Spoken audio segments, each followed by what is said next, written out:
Thank you very much, Angus, and thank you everyone for being here. So yeah, I'm Doug Bamford, and I'm a tutor in philosophy, and I also teach political economy here with the department.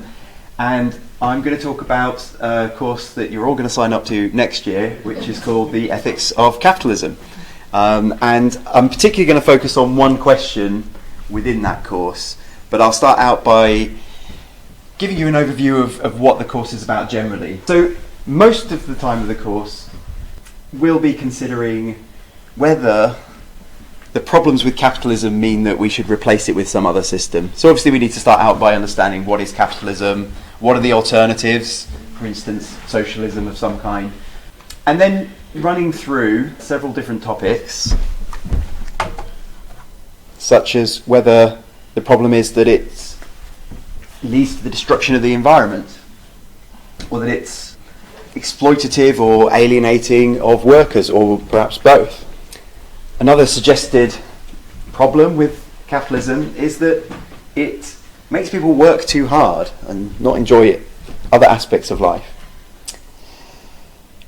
There's a slightly technical but really interesting and powerful idea of positional goods, and we'll look at those in the course as well, and the concern that whatever benefits capitalism gives you, it can't help us with this question of positional goods. A familiar concern to you all will be that capitalism, the free market generates sort of winners and losers, and that it's going to result in inequality and or some people falling below some sort of poverty threshold. And there's also suggestion from some that capitalism is bound up with the exploitation of women from its very origins, but also just generally that there's been a kind of ignoring of the place of women in society within the analysis of capitalism, and then similar arguments about racial groups as well, that this is built into the system.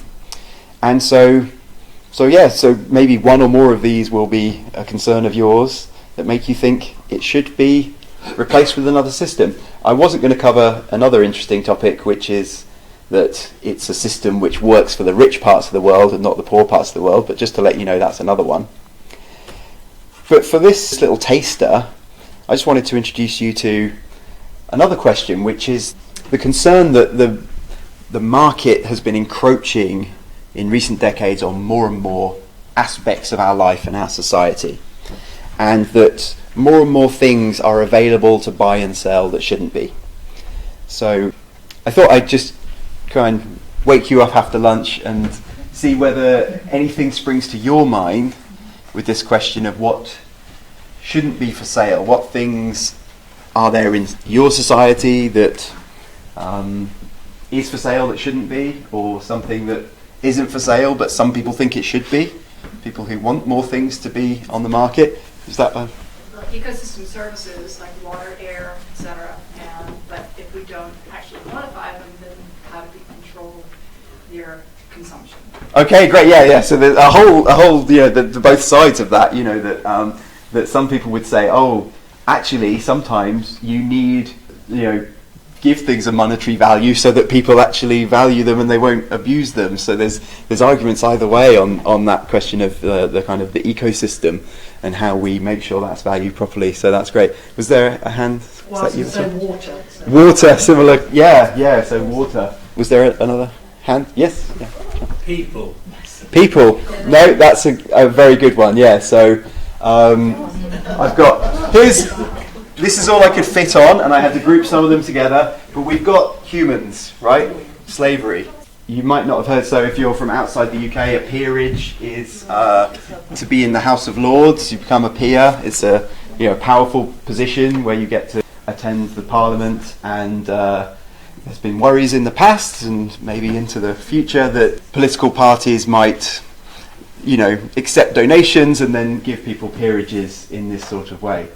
So here are some of the many things that get discussed as controversial items. Some of them are for sale, some of them aren't in, say, the UK. And some of them, I think most of us will think this should definitely not be for sale.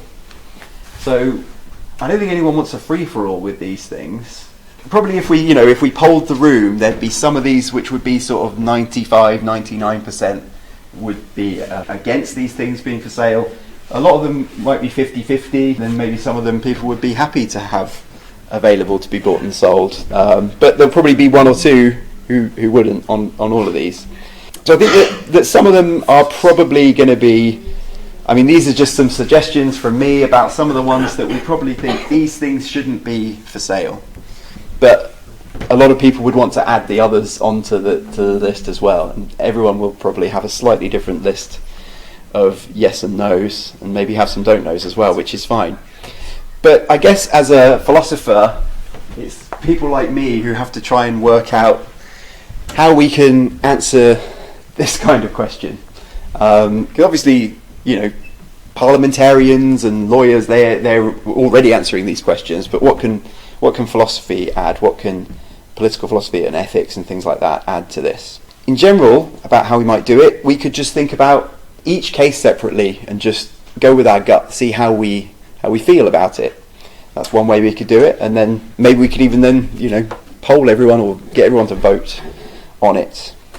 Maybe we could be a bit more grand about this though, and say, well, what if we try and work out what our values are as a society, and say, well, these are our values, and therefore these certain items shouldn't be for sale, but these ones it's fine. And then maybe with the intuition or the values, we might think, oh, I've got a kind of feeling of repugnance about having this kind of thing being bought and sold in my society. So these are some options. We could try and be a bit more grand about it and use a theory, find a theory of politics and a political philosophy that's going to give us an answer. So one might be to think about this in terms of rights, to try and build in the rights. We've got a question already. But to categorise, how we might think about this and get back to that, we could just think in terms of what are the consequences. So you try and do a calculation. Here's this controversial case, like dwarf tossing was on that list, right? Controversial one. You could try and work out, well, what are the benefits of allowing this to be able to happen in your society?